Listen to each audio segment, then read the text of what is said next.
It's week 27 of the golfing year, and welcome to the most listened to Australian golf podcast, Talk Birdie to Me. And we're live from Australian Golf Headquarters, home of the PGA of Australia and Golf Australia. We're here thanks to the team of the new Watch My Numbers app, the most powerful database golf app in the world. You can download from the App Store or Google Play. Play smarter and use your data.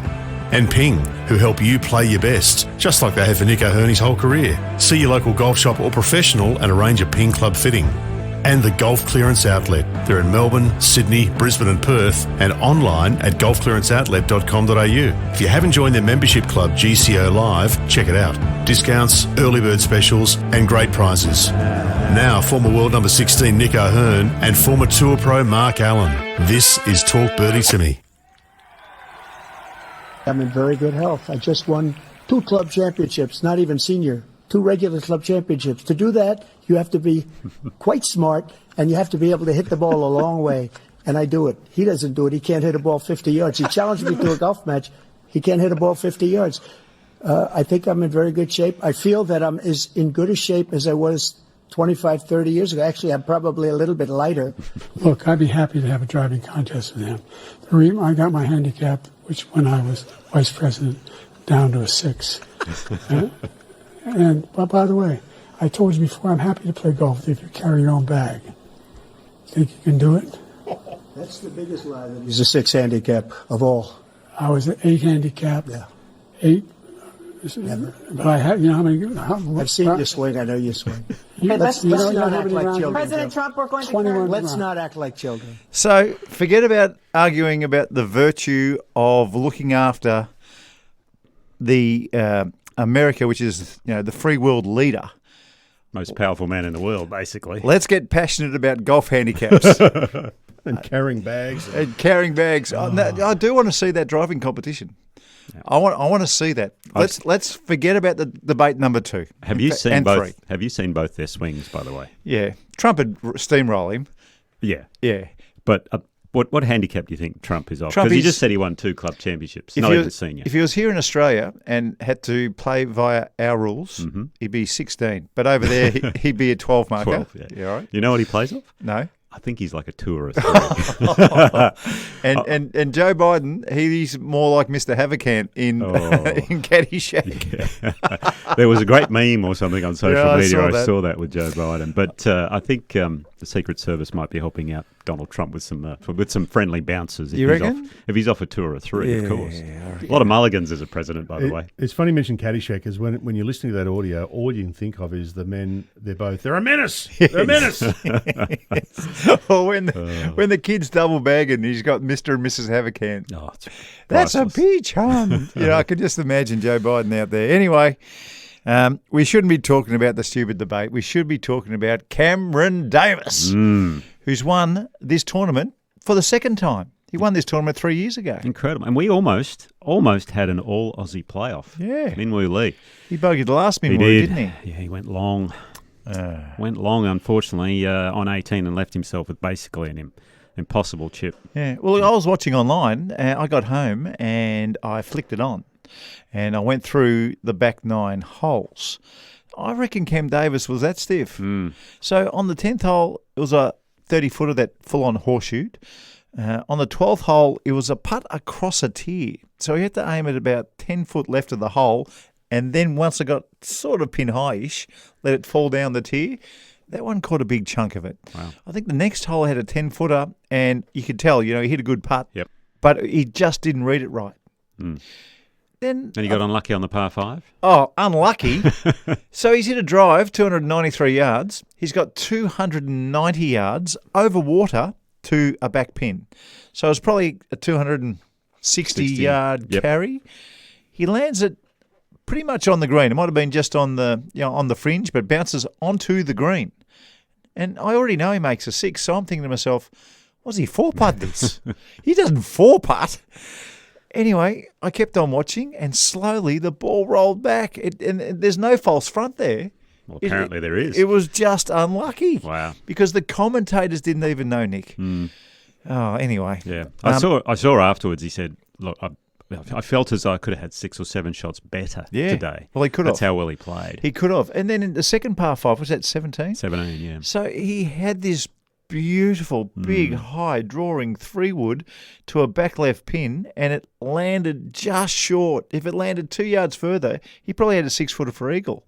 He ended up making... got it up and down. He got up and down there. 2 good up and downs on the last 2 holes, actually. For his only birdie. And then he made the worst swing of the day on 18 after a complete and utter kill off the tee. He hit the best drive you've ever seen. Yeah, it was pumped. Under heat. What do you think? That golf swing, I know we have a love affair with the women's golf swings. We do. But, my God, it's impressive. That's an impressive golf swing. He has one of the highest trajectories, ball trajectories on tour, apparently, as well. Right? He flights at the highest out of everyone, basically. And in the US, that is a prerequisite for doing very well, because you need to carry the ball a long way and hit it high as possible. But I felt a little sorry for Akshay Bhatia at the end there as well. He coming off a very good week last week at the Travellers, where he was in the final group and Scheffler ended up winning. Yeah, it was his. By the way, he had the 2-putt to get into the playoff. Yeah, and it was his first 3-putt of the week. And his second bogey of the week. And only the second bogey of the week for this kid. First bogey came on the front 9. Yeah, that's right. So he didn't even make a bogey. There was one hole. It's a dogleg right. It's a sharp one.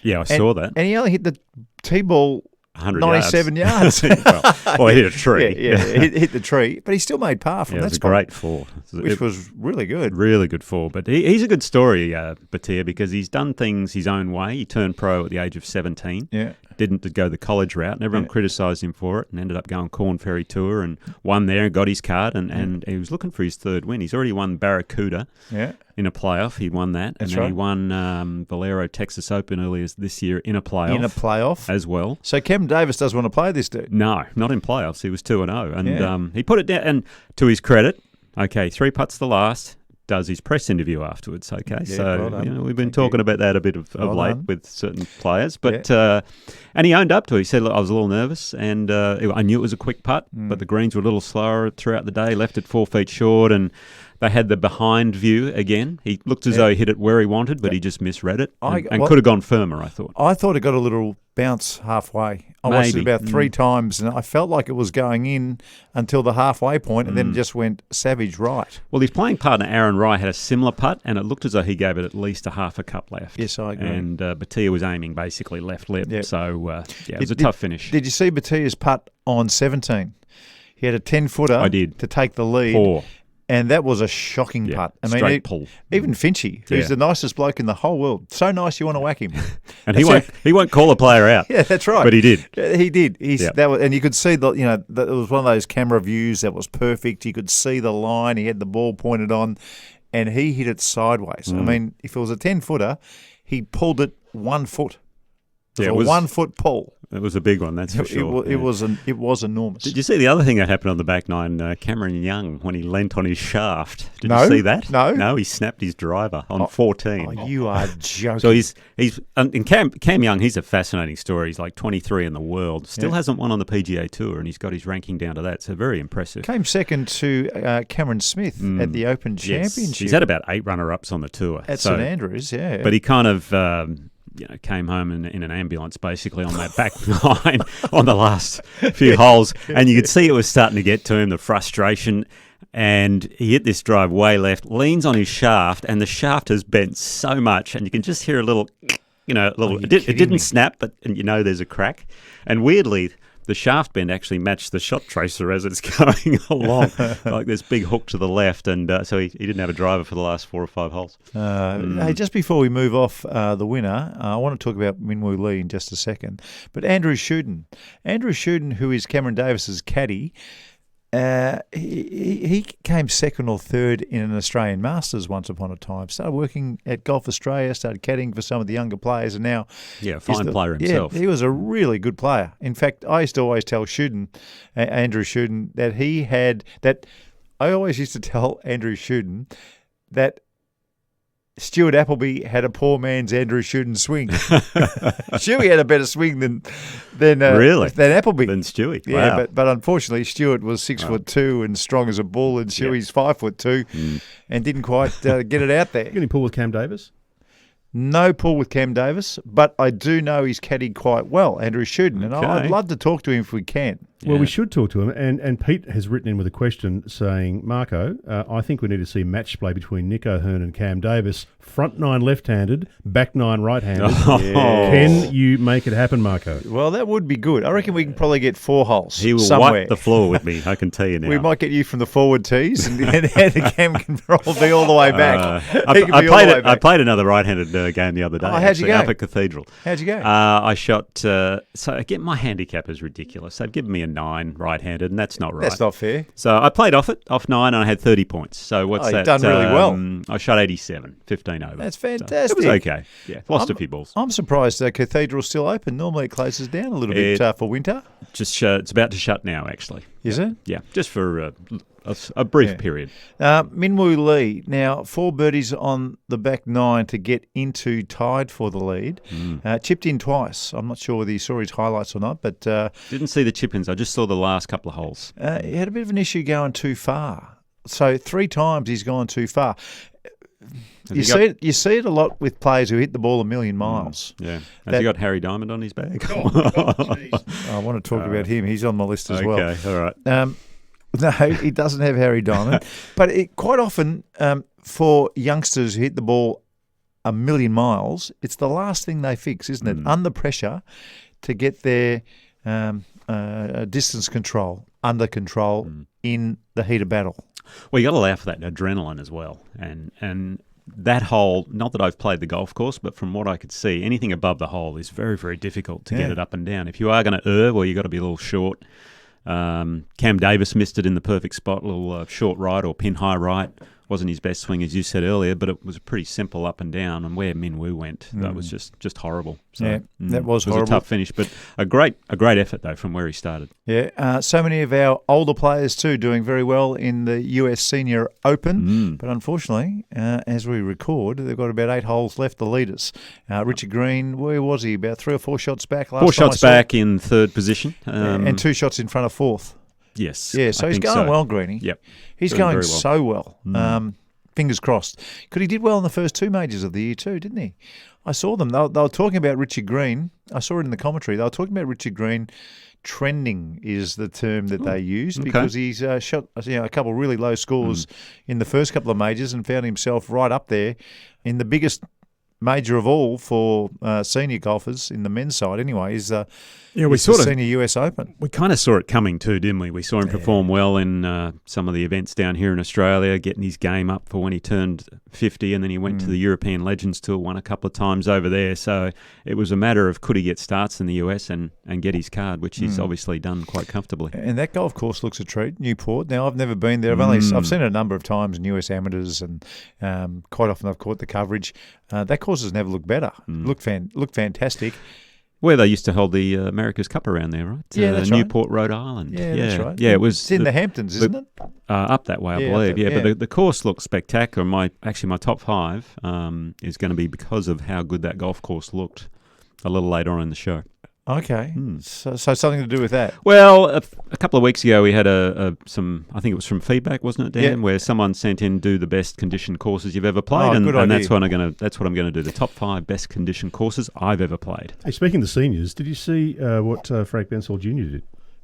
A couple of holes he won in a row. 2 in a row, consecutive holes in history. Never been done before. It's incredible. So But the thing is, how many golf courses have back-to-back par 3s? The only one I can think of, it's probably similar to what you can think of. Kooyonga. Yeah, that's right. 14 and 15. And I think you've had a hole-in-one there, right? I had a hole-in-one on 15. I've had a hole-in-one on 15.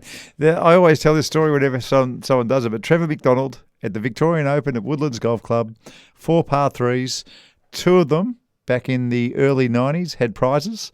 Trevor McDonald holed out on the other 2 that didn't have any prizes. And no one gave him anything. Like normally in that situation, someone will come over the top and say, look, here's a $500 bottle of scotch. Or, hey, by the way, we had this car on this hole, but we'll give you a year's worth of petrol. Or, they'll do something. Yep. Not a thing. Nada. not a thing.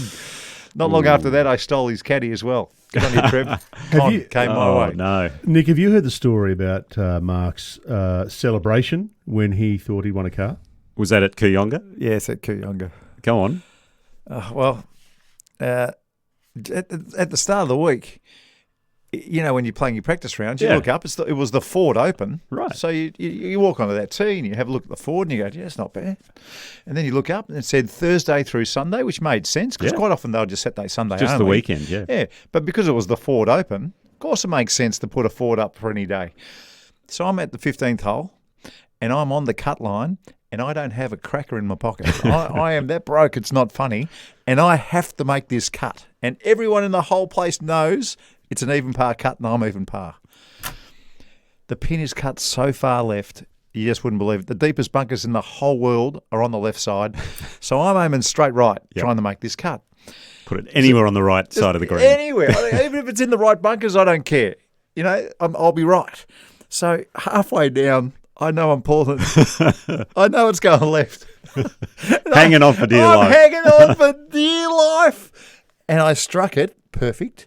It came out a little lower, and as I look up, it's going straight at the hole. One bounce, bang, straight in the hole. Oh, one hopper. And I go, oh, thank God I'm going to make the cut.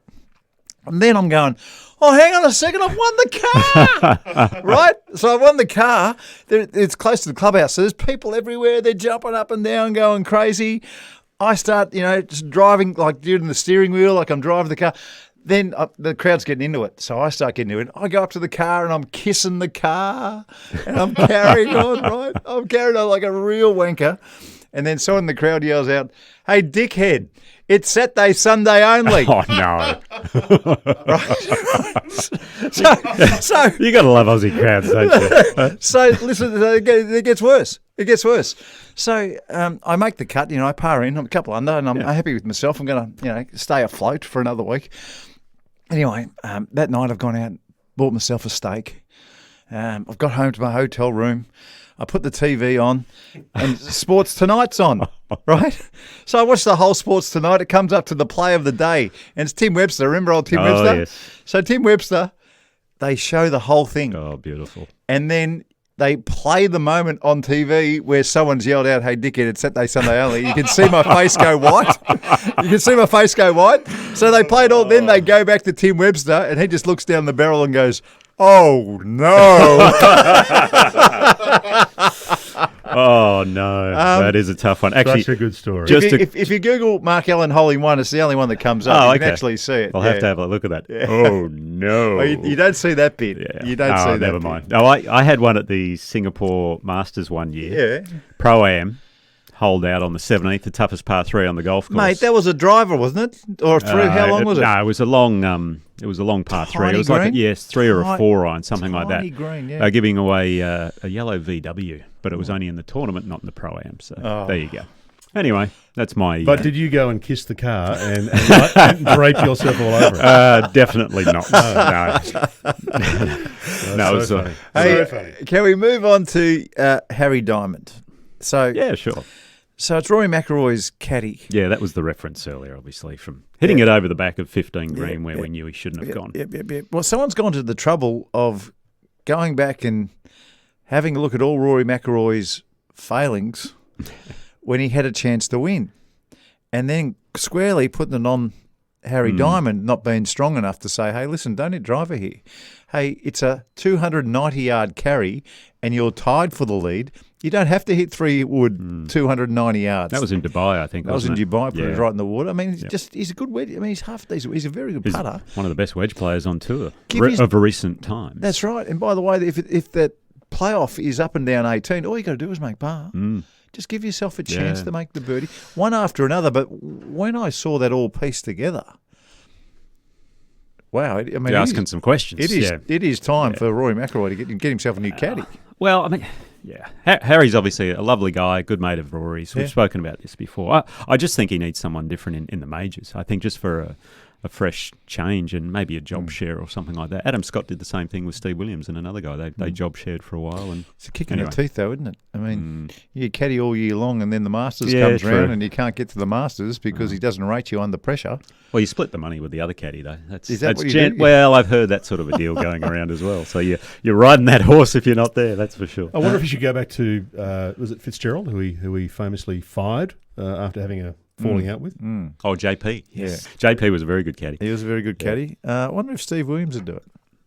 come out of retirement. I'm sure he would. The caddy for, I mean, if I think we mentioned this last time. If Steve Williams caddies for Rory McIlroy, I think he'd be a different human being. I wonder if Rory got along with him, because I don't know. Not everyone got along with Stevie. No, that's true. Not everyone gets along with me or you. Yeah. Well, no, actually, they do get along with you. No, it's very annoying. You want to slap me as well, do you? Like Finchy. No, I'd love to see like a Billy Foster, but Billy's on Matt Fitzpatrick's bag, and those two combined really well. Billy Foster would be very, very, very, very good. Billy caddied for Tiger every once in a while when I think maybe Stevie was away or something like that. I remember. Okay. Or it might have been sick. Yeah, okay. Anyway. Apparently the Australian Open will be announced this week. Well, we keep saying that each Apparently week. it is this week. We've said that for the last month, I reckon. Apparently it is this week. Okay. There was a stumbling block kind of in the way. Okay. That stumbling block... Well, I look forward to hearing the news. Anyway, it's not for us to announce. It's for someone else to announce. Fair call. And just while we're on announcements... Hang on, before you go on. So... this is a serious question. So we've been saying for about 3 weeks now that it's going to be this week or next week. I think 3 months is more accurate. Yeah. It sounds to me like you are rock solid confident that's going to happen. This week, it will be announced where. Okay. Unless, of course, they hear this and decide to make me look stupid and do it next week. And you know what we'll be doing? Oh no!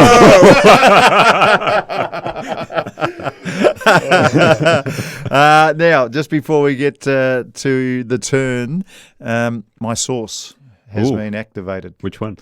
Scotty Scheffler's yes. brother-in-law, who plays golf with my ex-roommate from Texas Tech. Love it. We're getting real close to the PIF and the Tours and the Strategic Sports Group, all three, to a deal.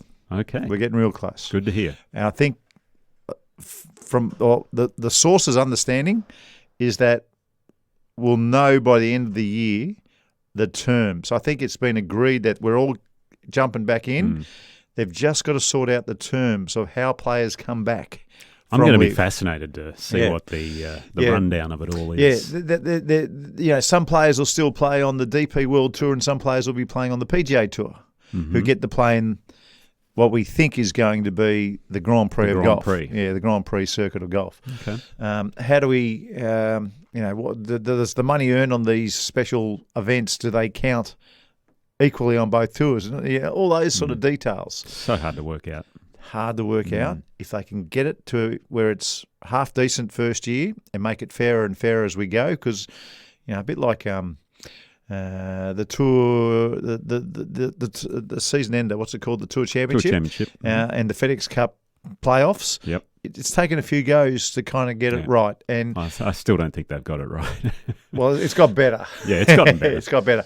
I think we've got to be patient and roll with the punches a little bit, because it won't be perfect first up. That's almost a guarantee. And I think they understand that from my chats, not with the source, but with Kevin Youngblood, my ex-roommate. What do you think they'll do with people like, so let's say Rory, right? Whether you like Rory or whether you don't, and some people do, some people don't, but he's turned down, if you believe the rumours, although he's denied this has happened, turned down significant amounts of cash to go.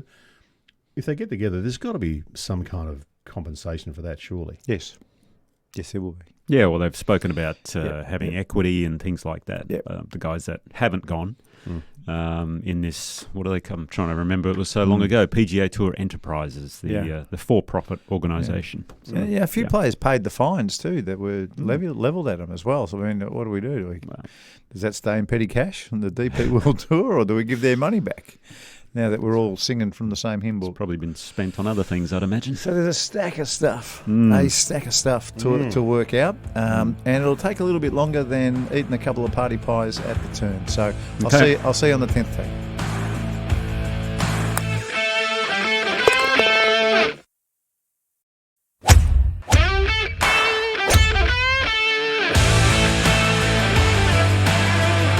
Thanks for listening to Talk Birdie to me, and if you're up for it, we'd love you to subscribe, rate and share the podcast wherever you listen. And thanks to our great partners who make the show possible, Ping, they'll help you play your best, Watch My Numbers, the most powerful database golf app in the world, and the Golf Clearance Outlet. They beat everyone's prices. Now, back to Nick O'Hearn and Mark Allen. Bloody hell. Not one party pie.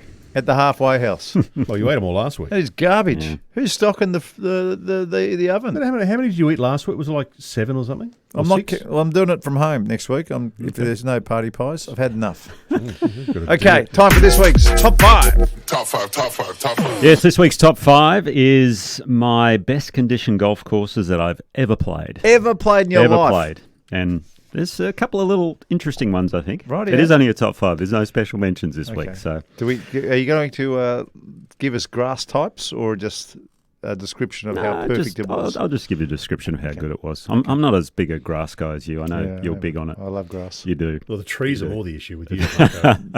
I love trees. Yeah.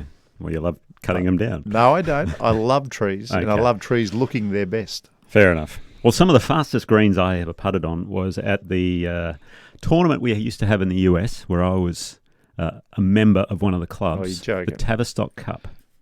So at Isleworth, every year we would have this event, Isleworth versus Lake Nona. And one year we played at Isleworth, and the reason I remember this year is I actually won the individual, which was nice. So you get a nice little Course, it was bonus in on the beautiful side. shape. But I think the greens were running at about 15 this day. 15? They were so quick, and they had the course looking like Augusta, basically. You know how they have the flowers and everything at Augusta? Well, they had the golf course this particular tournament this year. It was great every year, but the one year I do remember, they were just some of the purest greens I've ever putted on. Nice. And my goodness, they were quick. So not even a tournament course, just your home track. Just my home track over there. Unreal. It was brilliant. So and good. I've said previously, they would get Isleworth.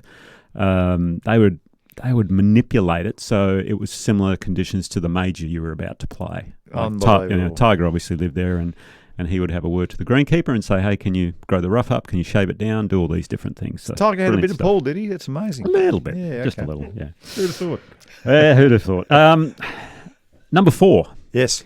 The week before the Masters, we used to play the Houston Open. That's right. At a golf course when I was playing there called Redstone. But I think they play it now at the golf club or the country club of Houston now it's been played at. But when I used to play, it was Redstone, and they would shave that golf course down like Augusta. Yeah. And the condition of this course was just unbelievable. Yeah. Just the purest It was a great lead-in. style. I It was think perfect lead-in. These days they play at the Texas Open in like San Antonio, don't they? I think that's the lead-in. You keep talking, I'll check on that. Yeah, it was called. Well, no, they still have the Houston Open. You're thinking of the Texas Open. I think they still have the Houston Open, but it's what they should do before every major. I think they're starting to do that with the British Open now, where the lead-in is the Scottish Open, and they get it on a links course. Well, they did this really well with the Masters. Each year you would play the Houston Open, and the course was spectacular. Well, you would think, this is just my thing, if you're the tournament before a lead-in major or the Masters or whatever, it would be really important to have your course exactly the same, because then you'll pinch a couple of players that are coming to play in the US Open just for their preparation. Yeah. I would have thought. What was the week before the Masters this year? I'm just looking now. You're just looking? I'm Okay. just looking now. Completed tournaments. Okay, January. I've got to get to March. So the Valderrado Texas Open. Oh, it was the Texas into Open. the Okay. Masters. What was the week before? Is that Houston? Houston. There Yep. you go. Yep. Okay. They should have the Houston Open looking like Augusta beforehand.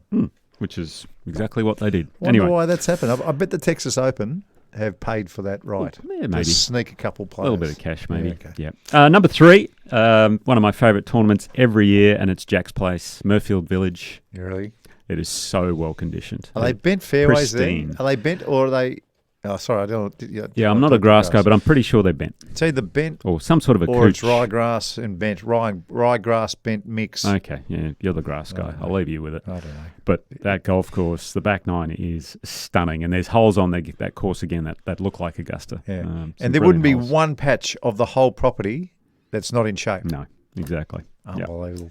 Number 2, going back a little way, and when the Americans came down here to Australia to play the 2001 match play at Metropolitan, they said this was the best conditioned golf course they have ever seen, and I had to agree with them at the time. It was the bunkering was those they'd taken scissors and just cut away the edges. I think they did. They probably They did. yeah. Because I remember seeing Steve Stricker on the news going, my God, they've got scissors out on the 17th green to trim them. Because if you don't know Metropolitan, they mow the greens to the very, very edge of the bunker. The bunker goes straight up into the green. There's no fringe. No apron. Green to the bunker. Yeah. And the bunkering and the course that particular week, I'll never forget it. It was so pure. Where'd you finish that week, Nick? Well, Steve Stricker actually beat me. Funnily enough, you should mention his name. The semi-finals, right? Quarterfinals, right. Yeah, had a good one. I always remember the good weeks. And number one... I wonder where he finished in the number one course. Well, not that well, weirdly, because number one, how can you go past Augusta National? Yeah. The best conditioned course year in, year out, basically. When money is no object, and they brought that sub-air in especially, oh my goodness. The things they did there were incredible. They told me that of the pine trees, when I was talking to one of the members there, that if a branch starts to get limp and points down on the pine trees, they cut it off. Right. The second it goes south, it's off. It's gone. It's gone.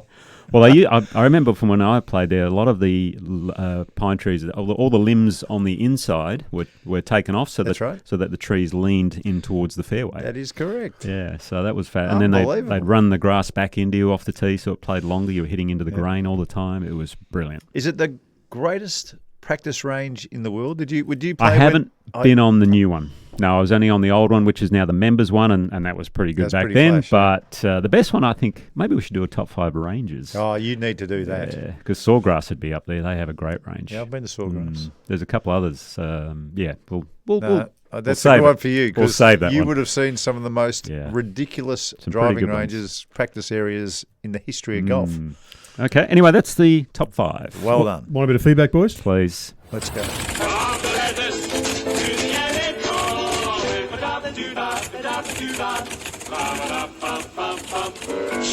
Here's some feedback from me. Could we get Steve Stricker on as a bonus pod at some point?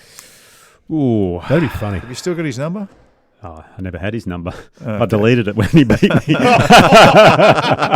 No, he's one of the nice guys. Yeah, possibly. Yeah, okay. I don't know. We'll look into that one. Add him to the list. Sounds like Nick's a little nervous about that one. No, that's okay. He just doesn't want to. Okay, first bit of feedback. This is from Brad at Headland on the Sunshine Coast, who we heard from recently. That's right. Brad said, "Hey guys, I was listening to your latest pod and you mentioned good courses for under $50. A couple of months ago, I played at Maryborough Golf Club in Queensland, which was originally designed by Dan Suter. For $50, I got a sandwich, a drink, and a round of golf in their competition. On the weekend? Yeah. Wow. Oh, holy dooly. That's a good deal. Great people and a fun country course. I wonder if he got a party pie after 9. If he asked nicely, I'm sure he did. Well, yeah, who knows? Richard wrote in about the Coffs Harbour saga with young Eden. Guys, I was checking Wick Golf Club in Scotland.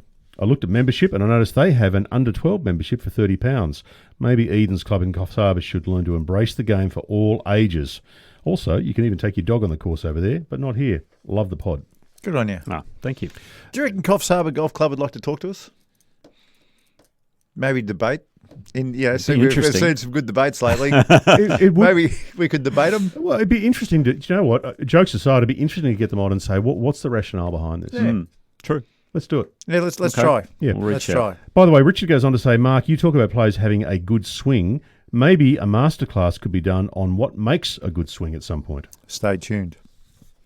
Okay. I'm doing the masterclass today on Cameron Davis's golf swing. Ooh, I like it. Yep. Interesting. And it's something that he does that's very modern, something that we missed as kids growing up, Nick, because they weren't teaching it. No. But it makes a hell of a lot of sense.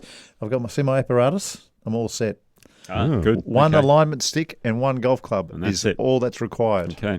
I might even do it in here. Ooh. It's one of those. What, in this room here? In this room, I might do the masterclass, yep. Well, if you're going to be swinging a golf club around in here, we might want to get out first, Nick. We should do it in the Peter Thompson room next door, maybe. Oh, good idea. Yeah, do it in the Peter Thompson room. Last week, you guys said DeChambeau is the most important player in golf right now. Daniel agrees with you. The public love him, and he's really changed into a player that I like to watch. He can build the bridge between the tours. Rory is, I think, too polarising now, particularly after his performance following the US Open without congratulating Bryson. My mum is a lovely lady, and she loves golf. Doesn't like Rory one bit. She hates him. Really? She really hates him. Like, Mum. She's gone right off him. Polarising is good because I think some people... she's gone right off him. Yeah. That's very strong, though. Yeah, I quite like Rory. I like him. I understand the mess that he was in. And he kind of weaseled his way out of that mess reasonably well in that situation. And I hope he wins the British Open. I do too. Yep. Well, still on that Bryson conversation that you had last week, Ian has said, here's my take. Globally, Bryson, the most important player in golf. In Australia, Minwoo Lee, the most important player. In the seniors, Greg Chalmers. Yes. I like that. Gregory. Yep. We need to get Greg on too at some stage. Yeah, he'd be fun. God, we got a long list. He has his own podcast, I think, in the States, doesn't he? Yeah, he with the stats dude. Oh, right, okay. Yeah, with the stats guy. Question for you two from Nick Callanan. Nick has said this. Hi, Nick and Mark. I love the podcast. I'm reaching out about the US Masters in 2025. I've heard, Marco, you say that you used to take groups to the Masters each year. I'm going next year for my 40th birthday, and I'm wondering if you can share some insights, tips, or places to go during the tournament. That's a really good question. When we did our tours to Augusta, we used to have 3 days at the tournament. So we'd have the Wednesday, because you want to go Wednesday because you can take a camera. Then we're going on Friday because the whole field was playing on Friday. So, for instance, if Tiger Woods is playing and he misses the cut, which he's never done, maybe he misses it this year around, you wouldn't see Tiger if he just went Saturday, Sunday. So we tried to get always a Friday, and then we did Sundays. In between, you played a bit of golf, I'm imagining? In between, we played some really good courses in the area, which was great fun. But you don't necessarily need to do that. These days, if you wanted to try and do it, save some money, I'd definitely go on a Wednesday because you get to see the par 3 competition and you can take your camera in. And you need some. If you're going to spend all this money going to Augusta, you want to have some photos of you at Augusta. So Wednesdays is you can't. I won't take no for an answer. You've got to go on Wednesday, and then maybe just on Friday, and then on Saturday, Sunday, just watch it. Yeah. I think that's a really good way of doing it. There's a golf course in the area called Sage Valley. Sage Valley. Thank you, Nick, for saving. If Augusta, that was built by someone who couldn't get a membership at Augusta. That's exactly right. So I always tell people this: you've got Royal Melbourne West and Royal Melbourne East. Augusta is Augusta West, and Sage Valley is Augusta East. Okay. So it's not quite as good. But geez, it's good. It's really, really good.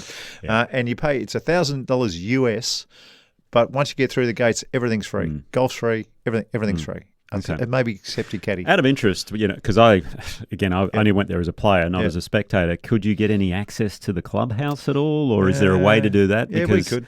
I would say to Nick, if you can, try and get in the clubhouse and sit upstairs, and you can. It's not nice viewing there. Or particular areas, I think you want to watch some of the holes. I mean, behind the 12th tee is always a lot of fun. Walk if you can get in one of the grandstands left or right of 15 green. I think that would be a great spot. And then there's a hill left of trying to think. It's behind 16 green. And it's below the 6th tee, the par 3. I think if you can sit under there and watch a variety of things, I think that's a great spot as well. You can see them driving off 17 as well. Yes. It's funny when you get there, when you're trying to get into the clubhouse, I mean, if you can get in, you can get in. If you can't, you can't. But there's an outdoor area where people sit, and we're walking up there one day, and there's this huge crowd. And I'm thinking, God, what's going on? Is there a fight or something up there? And we get up there. Arnold Palmer was sitting close to the edge eating a hamburger. Yeah. And there was a crowd of people just watching Arnie eat a hamburger. Yeah.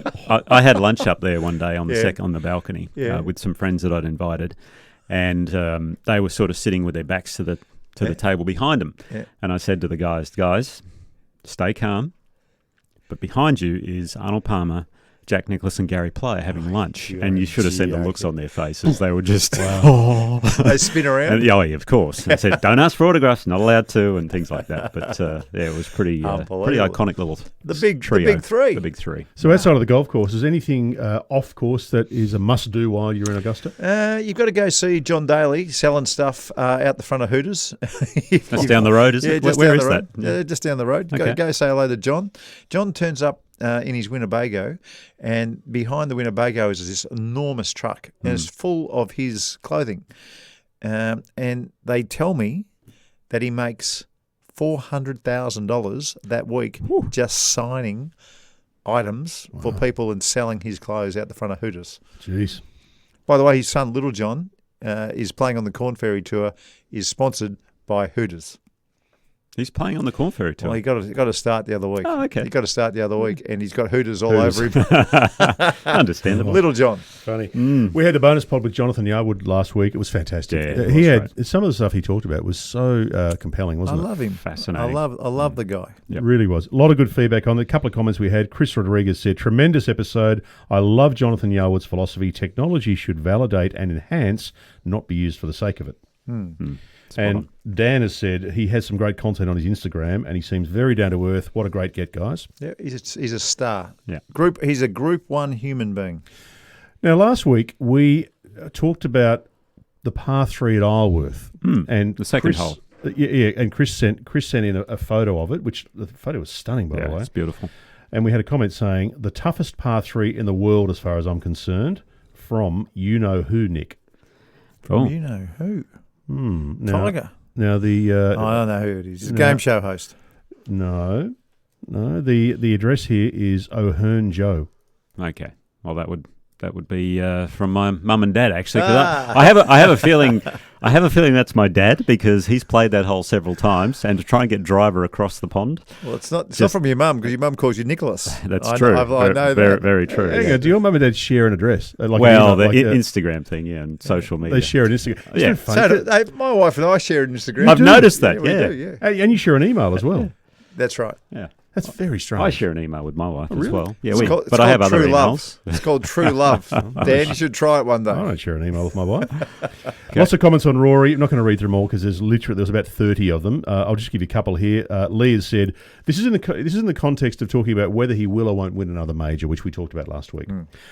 Lee has said, nope, he's stewed now. Unless he's winning by 6 or more shots going into the last round. If it's close, he can't close it out. Harsh. And Joe has said, he was 2 putts away from winning a fortnight ago. He's got the game and he can do it. Yep. Yeah, I agree. Now, you had a masterclass on pressure putts, Mark, last week. Yes. Dave has said, I love this. Billy McWilliam always said to me, get the first 60 centimetres right and you'll be fine. Start it online. Forget everything else. Just find it and start it online. And a question for you on your masterclass, Nick, on the takeaway. Rye has said, is this for all irons? I feel for wedges it affects like more upright backswing. Yeah, I used it for all my irons. Basically, if you're going to do that drill, do it with, say, a 6 or a 7 iron, something like that, one of the mid irons. I mean, I wouldn't do it with the wedge because your swing will be natural anyway. It's more for a mid iron sort of a drill. Final comment here, and I'm very keen on your views on this one, particularly you, Mark, because this is directed at you, but Nick, your view as well. Jim has said, we love you guys, but Mark, please don't call golfers athletes. Ooh. Okay. Well, there's a few of them are pretty athletic to me. Yeah. Dustin Johnson looks pretty athletic. In response to that, who's this from? Sorry, again? This is from Jim. Jim. In response to that, Jim, I would say to you... He's lining up here. Look at this, Mark. Yeah, look at his jacket. I don't see him like this too often. It's fired me up a little bit, to be honest. It's funny because I play golf now, and if I play 3 or 4 days in a row, I'm pretty exhausted. Yeah, me too. Now try doing that 6 days a week, 5 weeks in a row. Yeah. With all the practice that goes around it. And so I think golfers are athletes. I'm backing you up here, Mark. Yeah, good on you, buddy. Yeah. Thanks, mate. Mark? There's a thing called golf fit, and then there's fit as well, obviously. But golf fit is different. I understand where Big Jimbo's coming from, but geez, these days, if you had a choice between being Craig Stadler and somebody who's going to the gym, and for sure, I'm saying, see you later, Craig. You were great for the game, and you're a wonderful Masters champion, and you eat your fair share at the Champions Dinner every single year. But I want to be Dustin Johnson. Or Cameron Davis. One of my sons and I had a conversation the other day about whether darts players are athletes. And my view is I don't think you can be an athlete if you're drinking beer while you're doing the sport. That's true. Yeah. It just doesn't work. I don't think. I think that's accurate. Well, it worked for Daly. So. Well, there is that too. All right. I can feel the music in the background. It's coming.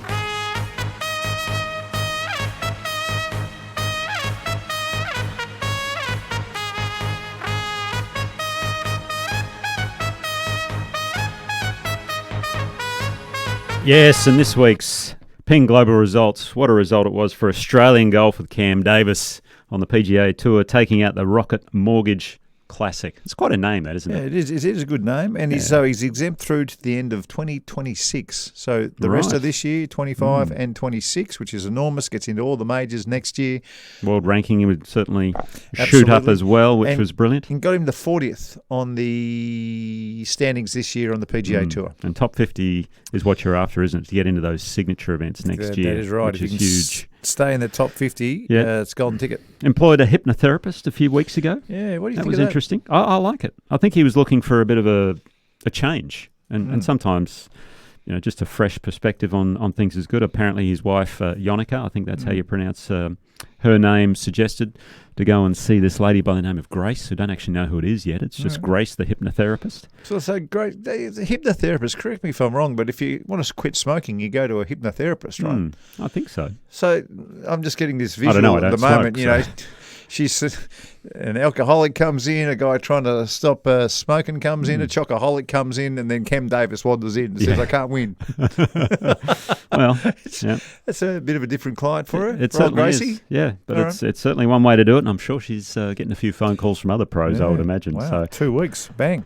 But a great win for the 29-year-old, his second win on the PGA Tour and his second win of this golf tournament, funnily enough. Akshay Bhatia finished in second place, tied for second amongst a few others, including our own Minwoo Lee, who had a double bogey on the front nine, I saw, but then rallied with 5 birdies and unfortunately made a bogey on the last. But it was a great effort there by Minwoo.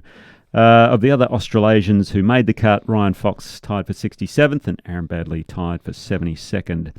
On the LPGA Tour, they were playing the Dow Championship, which is a pairs event where they have foursomes and 4-ball going alternate days. Yeah. That was in Michigan. And then they came up with some of their own team names. I don't know if you saw this. No, I didn't. But Team Gin and Ronick won. Yeah. It was pretty good. That's a great It was actually name. very good. Yeah, it was a Taya Titikal, and her nickname is Gino for some reason. I'm not sure. So she was the Gin, and it was Roning Yin. And her nickname is Ronnie. So they went for Team Gin and Ronick, which was also after one of their coaches' favourite drink. That apparently. is hilarious. But they had a one-shot win over the Team Ping Pals, who were Ping Pals. Ping Pals, because they're both Ping players. There's Ali Ewing and Jennifer Kupcho. Team 2K, which was Grace Kim and Austin Kim. They finished in a tied for 5th, best of the Australians. And I'm not sure what Hira Naveed and Sophie Garcia had as a team name, but they finished tied for 17th, Hira being the other Australian that made the cut. On the Champions Tour, as we mentioned earlier, they're playing the US Senior Open, and unfortunately at the moment they're in a rain delay at the time of recording, so we don't have the final result there. Come on, Greenie. But Greenie, he's 4 shots back with 8 to play. He had the first round lead, actually. Steve Orkel's also up there. He's tied for 11th with 7 to play. Cam Percy's tied for 14th with 6 to play. Michael Long's already finished. Good to see him get a start over there. What about He Snake? finished tied for 25th. What about Snake? Snake Chalmers, he's around tied 40th, I believe, something like Not that. bad. Yeah. First senior major. Well done, Snake. Very impressive. Actually, no, I think it's his second senior major. Is it? Okay. Yeah, I think he finished 3rd the other week. Okay, Second or third, I can't remember. But anyway. Oh, you're right. No, you're right. You're spot on. On the DP World Tour, they had the Italian Open in Ravenna, Italy, where Marcel Siem had a bit of a horror back nine, but he birdied the last hole, a 20-footer on the last hole to get into a playoff with Tom McKibben, who he then went on to defeat in the playoff. Tom McKibben and Sean Crocker, who finished Crocker, both got open starts because they had berths into the British Open. Best of the Aussies, Dave Micheluzzi, tied for 10th. Hey! Excellent effort for him, along with the left-handed New Zealander Sam Jones, also in a tie for 10th. Well done, Mika. That's good. We want to see more of that, Mika. Good result from him there. Yep. Righto. On the Ladies European Tour, they had the Swiss Open, where Alice Hewson, this is a fascinating finish to this golf tournament. The Englishwoman won in a playoff from India's Tvesa Malik. Hewson went eagle and birdie on the last couple of holes. She slam dunked a bunker shot on 17. Joking. And then Malik went birdie, eagle birdie to get into the You are joking. to finish in the playoff with Hewson. Unbelievable. But Hewson won on the first playoff hole. The best of the Australians was Kelsey Bennett, tied for 19th. Kirsten Rudgley, who held the first round lead, unfortunately faded a little bit, but she finished tied for 34th. She's had a good run of finishes. So Kirsten? That one's not that one's kind of not one of her good ones. She's been flying. Yeah, and she obviously got off to a great start with that first round lead, but going along nicely. On the Corn Ferry Tour, we had the Memorial Health Championships in Springfield, Illinois, another low-cut mark of 7 under par. Oh, it's unbelievable over there, isn't it? Outrageous. Max McGreevy birdied the last for a one-shot win over Stephen Fisk, and Stephen's number 1 on the order of merit, Max McGreevy number 2. So they've obviously got their cards for next year, so well done to them. Best of the Aussies, Rain Gibson fired a final round 63 to finish tied for 8th, which moves him up into 60th on the standings for the card next season as well. So he's got a bit of work to do, Rain, but he's chugging along nicely, and that result certainly helped him. On the Challenge Tour, Jeffrey Guan held the 36-hole lead. You kidding me? He's going really well, but unfortunately just faded in the last couple of rounds, finished in a tie for 10th, where Spain's Joel Moscatel won in a playoff from Frenchman Benjamin Hebert. They were in Le Vaudreuil. How old's Jeffrey now, about 20? Yeah, I think he's around 21, 22. We should ask... Ewan Porter. Yeah, he knows everything about... Well, he adopted Jeffrey at a young age. Sorry, he's adopted, of course. Oh, dear. The other Australians, Andrew Martin tied for 29th and Hayden Hopewell tied for 50th. And lastly, on the Epsom Tour, the Dream First Bank Charity Classic in Kansas. They have some great names, don't they? That's a good one. It was a long playoff, 6-hole playoff, where America's Kathleen Scavo won over Daniela Iacobelli. 6 holes to decide their fate, so an excellent win there for Scavo. Cassie Porter finished tied for 7th. That moves her up one spot into 2nd position on the race for the card for next season, so looking very good so far. Amelia Garby from New Zealand tied for 14th, and tied for 22nd was Madison Hinson Tolshard. And that's our Ping Global results. Well done. You wouldn't have heard the little voicemail chime, but it went off, so let's have a listen. You have one new voicemail. New message. Hey guys, love the show. Just a fun one for you. Just wondering if it's like the old desert island, what CDs would you take? If you only had 5 courses to choose from to play for the rest of your life, what 5 courses would they be? And I suppose, ones that you guys have played. So not ones that you'd like to play, but out of the courses you guys have both played, what are the 5 you'd play for the rest of your life? Thanks, guys. I have to do a little bit of homework on the spot here. Yeah. So I'm going to put Kingston Heath in there. I'm not going to put them in order. Kingston Heath's in there. Royal Melbourne Composite is in there as well. Mm-hmm. I used to love Pera Umu, Peran in New Zealand. I always played well there, so I'm going to say it. You led going into the final round, didn't you? Is that led what it at was? the halfway mark before the sorry. announcer said it's let's see if he can hold it together. What a great story. Oh, God. Michael Campbell looked over in horror. So I got Kingston Heath, Royal Melbourne, Pera Umu. I'm going to put the old course. Mm-hmm. The old course gets on that list. And why not? I'm going to put Cypress Point. Oh, you're stealing all mine. Oh, sorry. Fair enough. That's Cypress okay. Point was a beautiful course to walk, and my God, the day I played it, it was breathless. It was like we were playing indoors. So what were your 5? Go ahead. So my 5 are Kingston Heath, Royal Melbourne, Pera Umu, the old course at St Andrews, and Cypress Point. Very nice. Yeah, you got a couple of mine in there. No particular order. The old course at St Andrews, Royal Melbourne Composite. Yep. I mean, it's hard to go past that Composite. Cypress Point. Yes. Tara Edie. Ooh, Love so I haven't Tara been Edie. there You yet. haven't been there I yet. haven't been there yet. Yeah, that was spectacular. Yeah. And another favourite of mine over in Europe was, or in Ireland, was Ballybunion. Ooh, I've Just been a spectacular golf course. I've never played golf in Ireland, ever. Yeah, Been to Scotland so and much Wales and England and part of around that, and around and around. Part of that decision is afterwards you go and have a little Guinness in the clubhouse, so it's Of course you do. It's not a bad spot. I can't imagine you drinking Guinness. Oh, I love it. I just cannot imagine you Really? with a great big pint of Guinness. Well, imagine it, Mark, because it happens. Righto. That was a wonderful voicemail. If you want to leave one for us, it's so easy. Go to the website, talkbirdie2me.com.au. About halfway down the page, there's a little record button. You can do it on your phone. It's the easiest thing in the world. And just leave your comment or your question there. We love to hear them, which is good. Golf has many ways of measuring ability and performance. But at the end of the day, it's all about the numbers. And that's where Watch My Numbers can really help.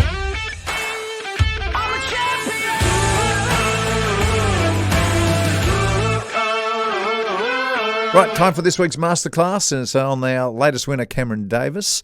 I'm curious about this. This has been good. Well, when I was a kid, and this is all about hip turns. See, to me, when I watch Cameron Davis swing the club, he's got the most effortless turn I've ever seen. His backswing is effortless, and he has a big hip turn.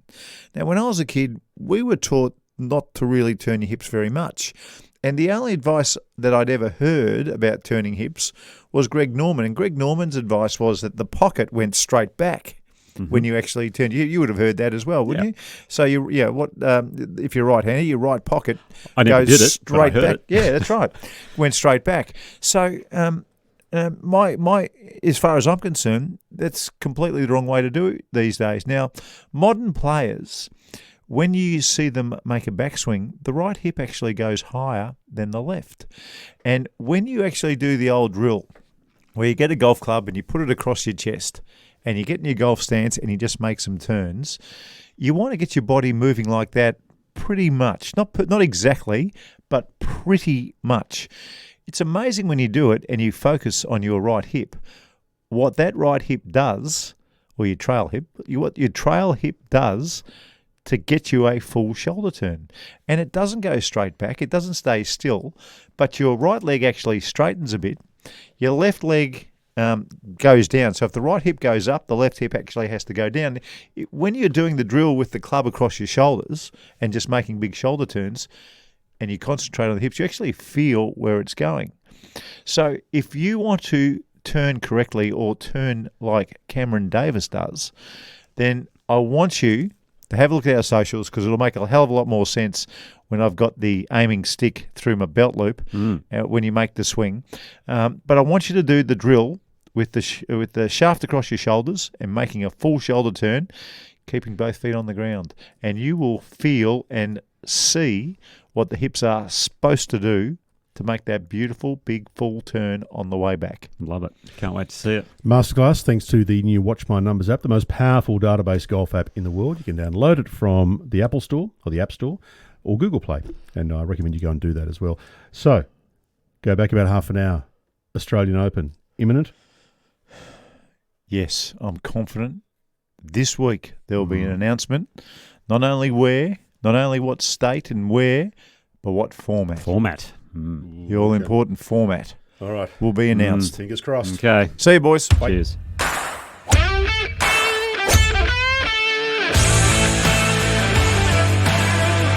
And thanks for listening to Talk Birdie to me. We appreciate you listening and getting involved. And a huge thanks to our fantastic partners. Without them, the show just wouldn't be the same. Watch My Numbers. Download the app and turn your bogeys into birdies by analysing and improving your game like never before. The Golf Clearance Outlet. Awesome prices on great gear. You can see them in Melbourne, Sydney, Brizzy, Perth, and online at golfclearanceoutlet.com.au. And Ping. See your local golf shop or professional to arrange a Ping Club fitting. They'll help you play your best. If Ping's good enough for Nick O'Hearn, well, that says it all.